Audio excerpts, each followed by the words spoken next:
One of the very misunderstood concept is concept of what has been labeled as suicide bombing. Danish जो कि drone से rocket बनाने में expert था, फिलहाल कड़ी सुरक्षा के बीच में उसे पटियाला हाउस कोर्ट के अंदर ले जाया जा रहा है। और ये भटके हुए नौजवान हैं जो भटक करके इस तरह की हरकतें करते हैं और इस तरह के बयान देते हैं। सबको आप देशद्रोही बनाएंगे कश्मीर में, तो उसका फिर क्या रिजल्ट होगा?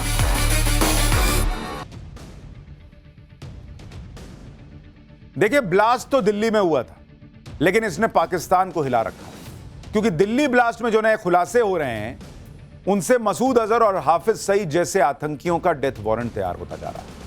क्योंकि दिल्ली ब्लास्ट में जांच एजेंसियों को अब तक का सबसे बड़ा और विस्फोटक वीडियो सबूत हाथ लगा है। जांच एजेंसियों को उमर का एक वीडियो मिला है, इसमें वो सुसाइड बॉम्बिंग का महिमा मंडन कर रहा है। दिल्ली में चलती कार में खुद को उड़ा लेने वाले उमर का यह वीडियो जांच में एक बहुत अहम सबूत साबित हो सकता है। यही वो आतंकी है जिसने उस दिन गाड़ी में बैठकर बम बनकर उड़ गया था और कितने ही मासूमों की जान ले ली थी। लेकिन इस वीडियो में वो क्या कह रहा है, जरा सुनिए एक बार उमर को। One of the very misunderstood concept is concept of what has been labeled as suicide bombing. It is martyrdom operations, and it is being known in Islam. There are multiple contraindications, there are multiple arguments that have been brought against it. Martyrdom operations: when a person presumes that he is going for sure die at a particular place at a particular time, he goes against the presumption that a particular Umar का यह video हाथ लगना एक बड़ी कामयाबी है, क्योंकि terror module के बाकी आरोपी तो गिरफ्त में हैं, लेकिन उमर तो ब्लास्ट के साथ उड़ गया था। इसलिए उसका पुराना वीडियो, उसका मोबाइल, उसकी बाकी चीजें अब धीरे धीरे सच को सामने ला रही। जांच एजेंसियां अब यह पता लगाने में जुटी हुई हैं कि यह उमर ने वीडियो बनाया कब और रिकॉर्ड कहां पर किया। वीडियो को देखकर ऐसा लग रहा है कि उमर पहले से लिखा कोई संदेश पढ़ रहा है। इससे सवाल यह उठता है कि क्या उमर किसी के आदेश पर पहले से लिखा संदेश पढ़ रहा था? जांच एजेंसियां यह भी पता कर रही हैं कि क्या यह वीडियो ब्लास्ट से कुछ दिन पहले का ही तो नहीं है। सवाल यह भी है कि वीडियो में उमर अंग्रेजी भाषा में सुसाइड बॉम्बिंग की बात क्यों कर रहा है? क्या ऐसा किसी खास मकसद से किया गया? शुरुआती जांच में यह पता चला है कि उमर अल फलाह यूनिवर्सिटी के कैंपस में रहता था और उमर का कमरा बिल्डिंग नंबर 17 में था। इसलिए ऐसा शक है कि यह वीडियो अल फलाह यूनिवर्सिटी के कैंपस में ही बना हो, यह संभव है। वीडियो के आखिर में उमर अपने कमरे की खिड़की भी दिखा रहा है, जिससे यह लग रहा है कि यह वीडियो किसी ऊपरी मंजिल पर बनाया गया है। लेकिन सबसे बड़ी बात यह है कि वो सुसाइड बॉम्बिंग को सही बता रहा है, उसका महिमा मंडन कर रहा है, कह रहा है ये तो इस्लाम में ठीक है। और साथ ही आप देखिए कि वो इसको जस्टिफाई करने का प्रयास कर रहा है कि ये तो शहादत का काम है। मतलब जो सुसाइड बॉम्बिंग करके उड़ जाए, दूसरों को मार दे, वो इनकी नजर में शहीद है, तो ये अपनी नजर में शहीद हुआ है ये। और अभी तो सिर्फ उमर का एक वीडियो सामने आया है। आप सोचिए इसने क्या क्या किया होगा और ऐसे कितने उमर बैठे होंगे भाई। हो सकता है अभी कुछ और वीडियो, कुछ सबूत और सामने आए, क्योंकि जांच एजेंसियों के हाथ उमर का मोबाइल फोन लग गया है। यह वो मोबाइल फोन है जो उमर ने अपने भाई को दिया था और कहा था कि अगर उसका नाम न्यूज में आए तो तुरंत इस फोन को नष्ट कर देगा। दावा है कि उमर ने अपने भाई जहूर इलाही को यह कहा था कि वो इस फोन का डेटा डिलीट करके इसे पानी में डाल दे। उमर ने अपने भाई को यह फोन तब दिया था जब वो 26 से 29 अक्टूबर के बीच कश्मीर आया था, यानी ब्लास्ट से कुछ दिन पहले ही सब हुआ था। इसका मतलब यह है कि उमर के इस फोन में वो राज छिपा है जिसे उमर किसी भी कीमत पर छिपाना चाहता था। वो नहीं चाहता था कि यह राज दूसरों के हाथ लगे। हो सकता है उमर के इसी फोन में पाकिस्तान के आतंकी संगठन से कनेक्शन के सबूत मौजूद हो, ऐसे सबूत जो पाकिस्तान को फिर बेनकाब कर दें। जांच एजेंसियों ने उमर के भाई को पकड़ा था। पूछताछ में उसने उमर के राज उगले और फोन के बारे में बताया। उमर के भाई की निशानदेही पर जम्मू कश्मीर पुलिस के हाथ उमर का फोन लगा। हालांकि फोन डैमेज हो गया है, लेकिन फॉरेंसिक एक्सपर्ट्स ने कुछ डेटा रिकवर कर लिया है। शुरुआती डेटा से पता चला है कि उमर बहुत कट्टर सोच वाला था। वो सुसाइड बॉम्बिंग से जुड़े आईएसआईएस और अलकायदा के रेडिकल वीडियोस देखता था। अब आप सोचिए कि जिन आतंकियों के रग रग में कट्टरता दौड़ रही है, जो धर्म के नाम पर सुसाइड बॉम्बिंग को जायज ठहराने की कोशिश कर रहा है, ऐसे हार्डकोर आतंकियों में भी हमारे यहां के नेताओं को भटके हुए नौजवान दिखने लगते हैं। कांग्रेस सांसद इमरान मसूद को सुनिए जरा, जो उमर जैसे आतंकियों को भटका हुआ नौजवान बता रहे हैं। इसके अलावा पीडीपी की एक नेता को सुनिए जो इस हालत के लिए मोदी सरकार की कश्मीर नीति को दोष दे रही है। सुनिए जरा इन लोगों को। देखिए, ये ना तो कोई प्रीचर है कि ये इस्लामिक विद्वान है। ये भटका हुआ एक आदमी है जिसका इस्लाम से कोई लेना देना नहीं है। इस्लाम के अंदर सबसे पहले तो खुदकुशी हराम है। खुदकुशी किसी सूरत भी जायज नहीं है। मौत और जिंदगी अल्लाह के हाथ में है और अल्लाह की दी हुई चीज को आपको लेने का इख्तियार नहीं है। और ऐसे भटके हुए लोगों को समझ में आना चाहिए कि इनका इस्लाम से कोई लेना देना नहीं है, ना इस्लाम से इनका कोई वास्ता मतलब है। ये भटके हुए नौजवान हैं जो भटक करके इस तरह की हरकतें करते हैं और इस तरह के बयान देते हैं। तो आप अगर सबको पनिश करेंगे, सबको आप देशद्रोही बनाएंगे कश्मीर में, तो उसका फिर क्या रिजल्ट होगा? और मैं और एक चीज कहना चाहती हूँ कि 2019 से जो यहाँ इंडियन गवर्नमेंट क्लेम कर रही है कि हाँ नॉर्मल सी है, यहाँ पूरा एक नॉर्मल माहौल हो गया है, ये कौन सा नॉर्मल सी है?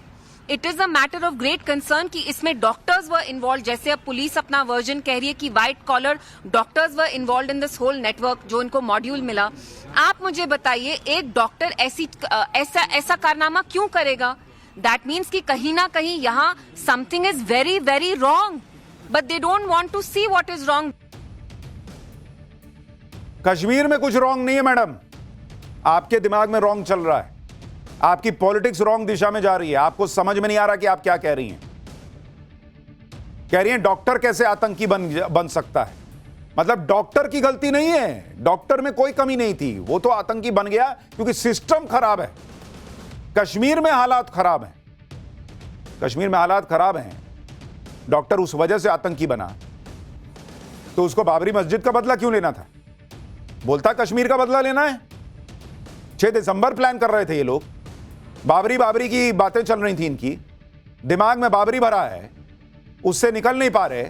और कश्मीर के हालात मैडम के हिसाब से खराब हैं। क्यों? क्योंकि इनको वोट नहीं पड़ रहे वहां, इनकी पार्टी को वोट नहीं पड़ रहे वहां पर, इनकी पॉलिटिक्स खत्म हो रही है। इसलिए ये वो नेता हैं जो मोदी विरोध में आतंकियों का भी बचाव करने लगते हैं, उन्हें पीड़ित बताने लगते हैं, उन्हें हालात का मारा बताने लगते हैं।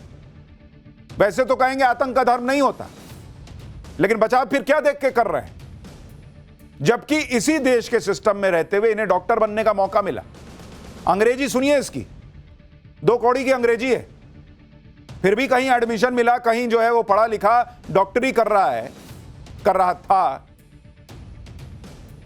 फिर भी इसको देश में दिक्कत ही दिख रही थी। लाखों की सैलरी मिल रही थी, लेकिन देश में दिक्कत थी।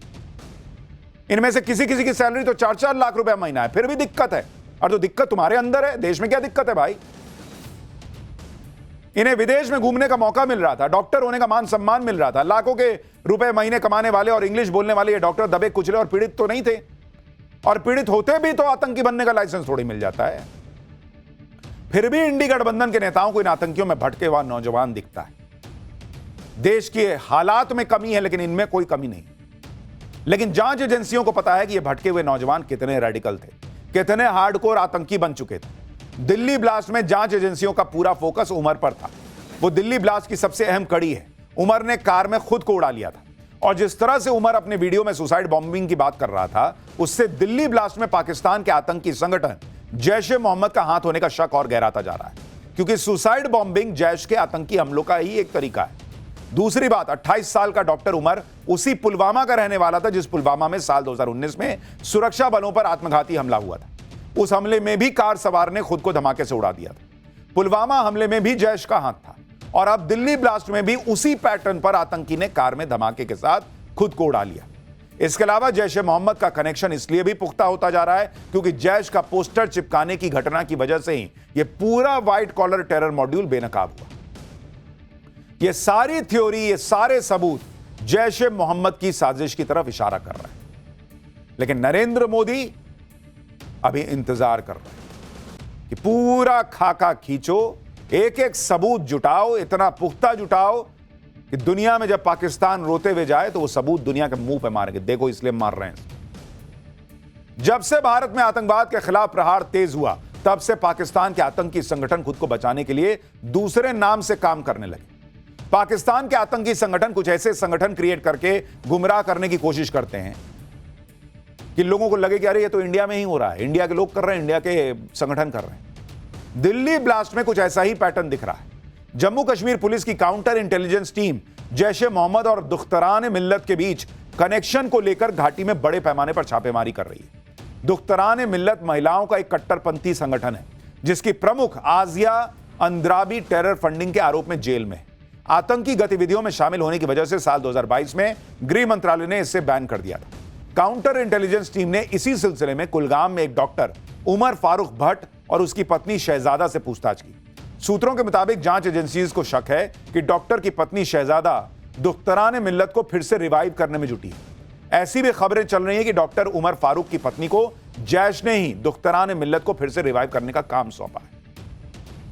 यह खुलासा भी हुआ है कि डॉक्टर उमर की पत्नी शहजादा अख्तर लोकल महिलाओं को रेडिकल बनाने में जुटी हुई थी। दोनों के पास से 5 मोबाइल, 5 सिम कार्ड, एक टैबलेट और कुछ भड़काऊ सामग्री मिली है। यानी जैश-ए-मोहम्मद का सरगना मसूद अजहर कश्मीर में महिला आतंकियों का नेटवर्क खड़ा करने में जुटा हुआ था। मसूद अजहर का प्लान था कि वो पर्दे के पीछे छिपकर किसी और संगठन के जरिए भारत में आतंकवाद का जाल बिछाएगा और जैश का नाम नहीं आएगा। लेकिन जिस तेजी से दिल्ली ब्लास्ट की जांच चल रही है, उससे पाकिस्तान के आतंकी संगठन की पूरी साजिश सामने आने में ज्यादा दिन लगेगा नहीं बॉस। आप देखिए कि पिछले 2 दिन में जांच एजेंसियों को 2 बड़ी कामयाबी मिली।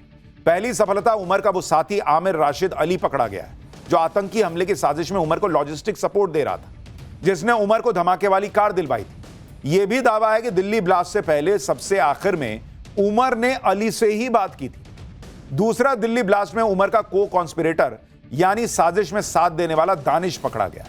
दानिश की गिरफ्तारी से बड़े बड़े और हैरान करने वाले खुलासे हुए। जसीर उर्फ दानिश को लेकर एक ऐसा खुलासा हुआ है जिसने जांच एजेंसीज को भी हैरान कर दिया। दरअसल उमर की जगह कहा जा रहा है कि दानिश सुसाइड बॉम्बर बनने वाला था। सूत्रों के मुताबिक सुसाइड बॉम्बिंग के लिए उमर कई महीनों से इस दानिश को तैयार कर रहा था, जिसकी फोटो आप देख रहे हैं। पिछले साल अक्टूबर में कुलगाम की एक मस्जिद में दानिश डॉक्टर टेरर मॉड्यूल से जुड़े लोगों से मिला भी था। बाद में उसे फरीदाबाद लाया गया। जांच में यह भी खुलासा हुआ कि टेरर मॉड्यूल में शामिल बाकी लोग दानिश को जैश-ए-मोहम्मद का ओवरग्राउंड वर्कर बनाना चाहते थे, लेकिन आतंकी उमर महीनों से दानिश का ब्रेन वॉश कर रहा था ताकि वो सुसाइड बॉम्बर बनने के लिए तैयार हो जाए। यानी यह बलि का बकरा बनने वाला था। हालांकि प्लान अप्रैल में फेल हो गया क्योंकि दानिश ने सुसाइड बॉम्बर बनने से ही मना कर दिया। उसने कहा मैं नहीं फटता भाई, तू फट। दानिश ने अपनी खराब आर्थिक हालत और इस्लाम में सुसाइड को जायज न बताने का हवाला दिया और प्लान से पीछे हट गया। अब आप सोचिए, जो उमर वीडियो में सुसाइड बॉम्बिंग को ग्लोरीफाई कर रहा था, वो खुद सुसाइड बॉम्बर बनने से डर रहा था। इसके लिए उसने दानिश को बलि का बकरा बनाने का प्लान किया, जिससे दानिश की आर्थिक हालत खराब थी और उसे ब्रेन वॉश कर सुसाइड बॉम्बर बनाने में वो लगा हुआ था। यानी जांच एजेंसियों के हाथ ऐसा आरोपी लगा है जिसे उमर सुसाइड बॉम्बर बनाने में जुटा हुआ था। अब दानिश की गिरफ्तारी से इस टेरर मॉड्यूल के नए नए राज भी खुलेंगे और दानिश की गवाही जैश के खिलाफ सबूतों का पुलिंदा बनेगी। हो सकता है इसी दानिश का ब्रेन वॉश कर, जब उसने मना किया होगा तो उसका ब्रेन वॉश करने के लिए उमर ने हो सकता है वीडियो बनाया होगा कि भाई शहादत मिलती है सुसाइड बॉम्बिंग करने पे। दानिश की गिरफ्तारी से यह भी खुलासा हुआ कि यह आतंकी हमला हमास स्टाइल में करने की प्लानिंग थी। सूत्रों के मुताबिक ड्रोन और रॉकेट से बड़े हमले की तैयारी चल रही थी। दानिश छोटे ड्रोन हथियार बनाने में लगा हुआ था। दानिश और उमर रॉकेट बम बनाने में भी लगे थे। ये लोग भीड़ भाड़ वाले इलाके में ड्रोन बम गिराने की प्लानिंग कर रहे थे। सूत्रों के मुताबिक दानिश ने कई प्राइवेट चैट्स ग्रुप ज्वाइन किए हुए थे और इन प्राइवेट चैट ग्रुप्स में दानिश को कई वीडियो मिलते थे। इन्हीं वीडियो से वो ड्रोन और रॉकेट की जानकारी लेता था, फिर इस जानकारी को वो उमर से साझा करता था। अब जांच एजेंसियां दानिश के सोशल मीडिया अकाउंट्स को भी खंगाल रही। यह भी पता चला है कि दानिश रूस यूक्रेन युद्ध के वीडियो देखता था। दानिश हमास इजराइल जंग के वीडियो को भी कई बार देखता था ताकि वहां से शायद सीख सके कि कैसे ड्रोन बम गिराना है। खुराफात देख रहे हैं, कूट कूट के भरा हुआ दिमाग में। ये भटके हुए युवा हैं। जम्मू कश्मीर से पकड़े गए दानिश को आज एनआईए की टीम ने दिल्ली की कोर्ट में पेश किया। देखिए उस वक्त की तस्वीर। एनआईए ने कोर्ट में दानिश को आतंकी उमर का एक्टिव को कॉन्स्पिरेटर यानी सह साजिशकर्ता बताया है। दानिश इस केस में एक अहम कड़ी है, इसलिए आज उसे बहुत कड़ी सुरक्षा में कोर्ट में पेश किया गया। जब दानिश को लाया गया तो कोर्ट में कैसा माहौल था, हमारे सहयोगी गौरव की एक रिपोर्ट देखिए, फिर एक ब्रेकिंग न्यूज आ रही है वो बताऊंगा आपको। ये तस्वीरें इस वक्त आप देख रहे हैं जो एनआईए ने अरेस्टिंग जम्मू कश्मीर से की है। उस वक्त दानिश जो कि ड्रोन से रॉकेट बनाने में एक्सपर्ट था, फिलहाल कड़ी सुरक्षा के बीच में उसे पटियाला हाउस कोर्ट के अंदर ले जाया जा रहा है और पूरा मफल्ड करके चेहरा ढका हुआ। फिलहाल दिल्ली ब्लास्ट की जांच से जुड़ी एक बड़ी खबर भी आ रही है इस वक्त। आतंकी उमर नबी का एक और करीबी पकड़ा गया है। यूपी के देवबंद से एमबीबीएस स्टूडेंट को हिरासत में लिया गया है।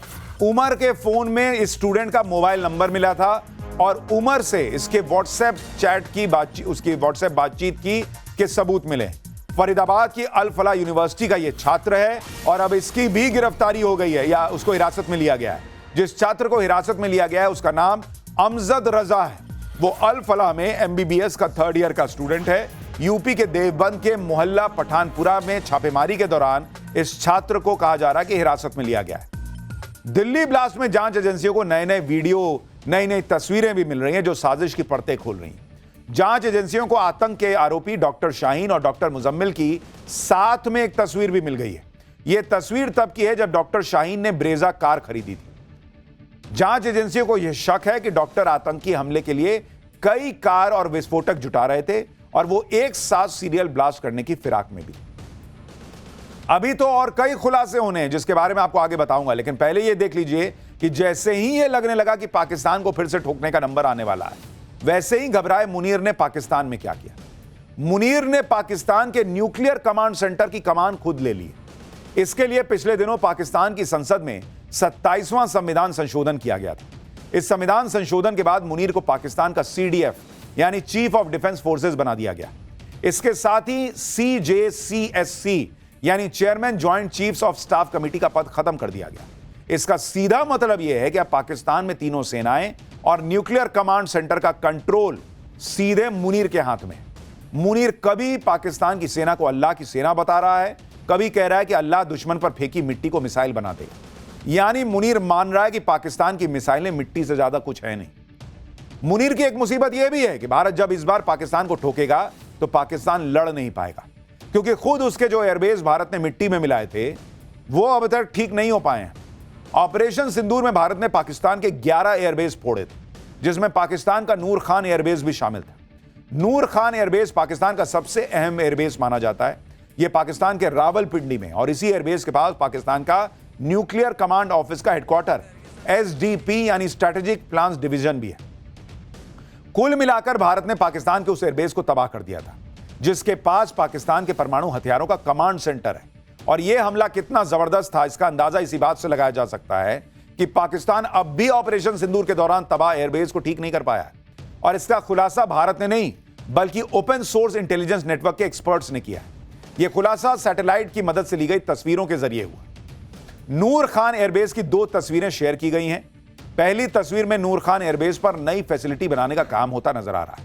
यह 16 अक्टूबर की है जिसमें नूर खान एयरबेस पर बिल्डिंग का स्ट्रक्चर अधूरा नजर आ रहा है, जबकि दूसरी तस्वीर 15 नवंबर की है जिसमें एयरबेस पर बिल्डिंग का स्ट्रक्चर नजर आने लगा है। यानी मुनीर ने एटम बम का कंट्रोल और न्यूक्लियर बटन तो अपने पास रख लिया, लेकिन जिस एयरबेस से पाकिस्तान लड़ेगा वही मिट्टी में मिला हुआ, वहां भी काम ही पूरा नहीं हुआ है। इसी तरह पाकिस्तान के उत्तरी सिंध के जैकोबाबाद एयरबेस की भी सैटेलाइट तस्वीरें शेयर की गई जिसमें ऑपरेशन सिंदूर के दौरान भारतीय मिसाइल के टारगेट में आई हैंगर की छत को धीरे धीरे पूरी तरह तोड़ने का काम हो रहा है। पहली तस्वीर 2 अप्रैल की है जिसमें जैकोबाबाद एयरबेस पर हैंगर की छत पूरी तरह सही सलामत नजर आ रही है। दूसरी तस्वीर 12 मई की अब आपको दिखा रहा हूं जिसमें ऑपरेशन सिंदूर के बाद की यह तस्वीर है और इसमें एयरबेस में टारगेट किए गए हैंगर की छत को नुकसान दिखता है। अगली तस्वीर जो आप स्क्रीन पर है वो 29 सितंबर की है जिसमें हैंगर की छत को तोड़ने का काम होता दिखता है। 14 अक्टूबर की तस्वीर में भी हैंगर की छत को पूरी तरह नहीं जोड़ा जा सका है, जबकि 8 नवंबर की तस्वीर में जैकोबाबाद एयरबेस पर हैंगर की छत को तोड़ने का काम पूरा हुआ नजर आ रहा है। अब सोचिए जो पाकिस्तान अब तक ऑपरेशन सिंदूर में हुई पिटाई से ही नहीं उबर पाया, अभी तक एयरबेस के रिनोवेशन में ही जुटा है। ऐसे में पाकिस्तान को खुद सोचना होगा कि अगर भारत ने ऑपरेशन सिंदूर पार्ट 2 लॉन्च कर दिया तो भाई तुम तो पैसे ही खड़े नहीं हो पाए, तुम बचोगे कैसे। इधर मुनीर मिट्टी मिसाइल और एयरबेस में उलझा है, उधर रूस की राजधानी मॉस्को में हुई एससीओ की बैठक में भारत ने एक बार फिर साफ कर दिया है कि एससीओ का गठन आतंकवाद से लड़ने के लिए हुआ था और आज ये खतरे पहले से भी ज्यादा गंभीर हो गए। दुनिया को आतंकवाद के खिलाफ जीरो टॉलरेंस दिखाना ही होगा। आतंकवाद के मामले में कोई बहाना, किसी तरह का टाल मटोल या उसे छुपाने की कोशिश बर्दाश्त नहीं की जाएगी। आतंक के खिलाफ कार्रवाई करने का भारत को पूरा अधिकार है और वो अपने लोगों की रक्षा के लिए इस अधिकार का इस्तेमाल जरूर करेगा। It is imperative that the world displays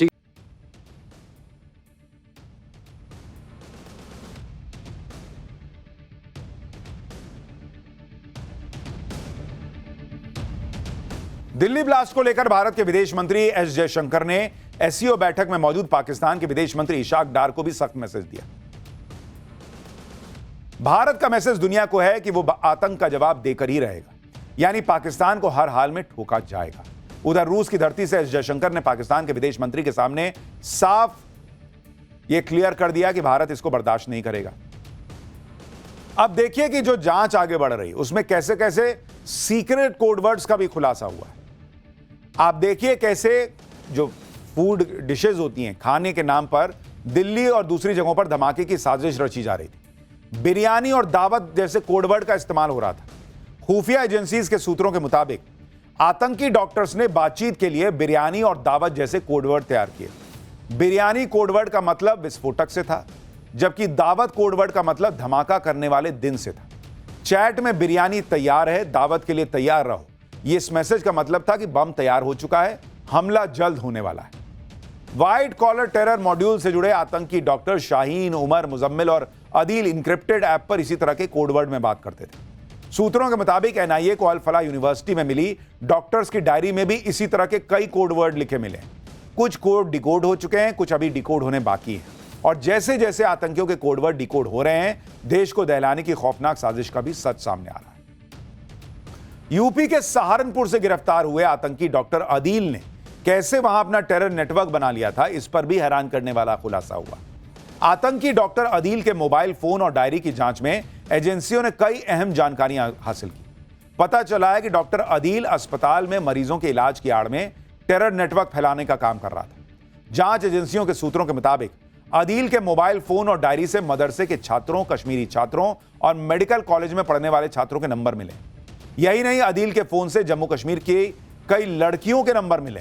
जांच एजेंसीज को शक है कि आतंकी डॉक्टर अदील न सिर्फ व्हाइट कॉलर टेरर मॉड्यूल के लिए लॉजिस्टिक्स और फाइनेंस का काम देखता था, बल्कि छात्रों और युवाओं का ब्रेन वॉश करके टेरर नेटवर्क को फैला रहा था। शुरुआती जांच में इस बात के भी सबूत मिले हैं कि डॉक्टर अदील हनी ट्रैप के लिए जम्मू कश्मीर की लड़कियों का इस्तेमाल करता था और हनी ट्रैप के जरिए साथी डॉक्टर्स और युवाओं को अपने टेरर के जाल में फंसाता था। सूत्रों के मुताबिक डॉक्टर अदील की डायरी से कम 25 मोबाइल नंबर मिले हैं, इनमें से ज्यादातर सहारनपुर में पढ़ने वाली कश्मीरी छात्रों के। व्हाइट कॉलर टेरर मॉड्यूल के टारगेट में भगवान राम की नगरी अयोध्या भी थी। इस बात का खुलासा हुआ है कि व्हाइट कॉलर टेरर मॉड्यूल की मास्टरमाइंड मानी जा रही डॉक्टर शाहीन का भाई डॉक्टर परवेज अयोध्या में रेकी कर चुका था। जांच एजेंसियों के सूत्रों के मुताबिक आतंकी डॉक्टर परवेज ने अयोध्या के एक अस्पताल में इंटर्नशिप की थी। साल 2010 में परवेज ने अयोध्या के अस्पताल में काम भी किया था। आतंकी डॉक्टर परवेज के अयोध्या कनेक्शन का खुलासा होने के बाद जल्दी ही एनआईए की टीम अयोध्या जा सकती है, जहां परवेज के साथ काम कर चुके लोग या उसके साथ रह रहे लोगों से भी पूछताछ की जाएगी। यानी एक तरफ दिल्ली ब्लास्ट की साजिश में बड़े बड़े खुलासे हो रहे हैं, अस्पतालों से सलाखों के पीछे पहुंचे डॉक्टर्स का भी उन पर भी बड़ा एक्शन हो रहा है। यूपी स्टेट मेडिकल काउंसिल ने आतंकी डॉक्टर शाहीन और अदील का मेडिकल रजिस्ट्रेशन रद्द कर दिया है। अब ये दोनों कभी मेडिकल प्रैक्टिस कर नहीं पाएंगे। क्या ही करेंगे, अब तो जेल ही में रहेंगे मेरे ख्याल से। इंडियन मेडिकल काउंसिल की सिफारिश पर यह कार्रवाई की गई है। आईएमसी ने सभी स्टेट मेडिकल काउंसिल को साफ निर्देश दिया है कि अगर किसी डॉक्टर के खिलाफ टेरर एक्टिविटीज में शामिल होने के सबूत मिलते हैं तो तत्काल प्रभाव से उसका रजिस्ट्रेशन कैंसिल कर दीजिए। इस व्हाइट कॉलर टेरर मॉड्यूल का खुलासा होने के बाद फरीदाबाद के अल फलाह यूनिवर्सिटी भी जांच एजेंसियों के रडार पर लगातार है, क्योंकि इसी के अंदर बैठकर आरोप लग रहा है कि पूरी साजिश रची गई। आज ईडी की टीम ने अल फलाह यूनिवर्सिटी से जुड़े ठिकानों में एक साथ छापेमारी की। यह कार्रवाई मनी लॉन्ड्रिंग एक्ट के तहत की गई। ईडी इस बात की पड़ताल में जुट गई है कि कहीं अल फलाह यूनिवर्सिटी को टेरर फंडिंग तो नहीं मिल रही थी, जिसके लिए आज ओखला में अल फलाह ट्रस्ट के मुख्यालय, इससे जुड़ी 9 कंपनियों, फरीदाबाद में यूनिवर्सिटी के कैंपस और इसके संचालकों के 25 ठिकानों पर एक साथ छापेमारी शुरू की है। सूत्रों के मुताबिक छापेमारी के दौरान ईडी अब तक कई दस्तावेज, बैंक खातों की डिटेल, लैपटॉप और मोबाइल फोन समेत कई डिजिटल डिवाइस जब्त कर चुकी है।